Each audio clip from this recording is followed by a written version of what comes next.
Untuk hari ini, puji Tuhan kita bisa menjalankan vaksinasi di Kampung Baru Harjamukti. Ini salah satu gerakan untuk mendukung program Indonesia Sehat. Saya berterima kasih kepada bapak-bapak petugas, khususnya ke Bapak Kapolsek Cimanggis. Dengan kerjasama yang baik, kami dari warga Kampung Baru Harjamukti ini bekerja sama dengan Polsek Cimanggis. Kita lakukan vaksinasi ini di Gedung Sopogabe. Kami juga ingin dari pihak Pemda Depok supaya memperhatikan warga kami yang ada di sini. Karena di belakang hari ini bantuan-bantuan sosial dari Pemda tidak ada sentuhan dari khususnya dari Pemda Depok untuk warga yang tinggal di Kampung Baru Harjamukti. Saya kira itu yang bisa saya sampaikan. Mudah-mudahan program yang akan kita lakukan ini bisa.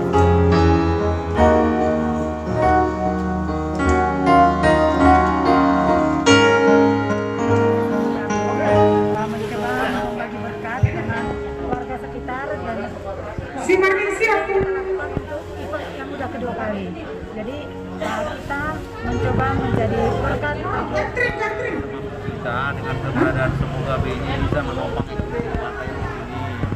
Ya, kita tahu fungsinya secara sosial untuk melakukan adat budaya istiadat, khususnya orang Tapanuli.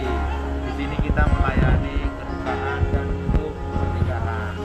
Jadi dengan adanya semoga ini kita bisa membantu perekonomian warga di sini.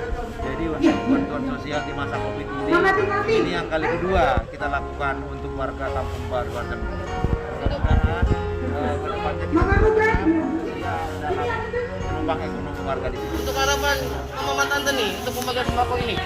Untuk harapan kita ya kita selalu berarti dari saluran berkat untuk warga yang ada khususnya di Kampung Baru Harjamukti secara umum keseluruhan untuk warga negara Indonesia. Bisa meringankan sedikit beban mereka terhadap kebutuhan sembako. Salam sehat. Indonesia maju. Indonesia maju. Indonesia tanpa.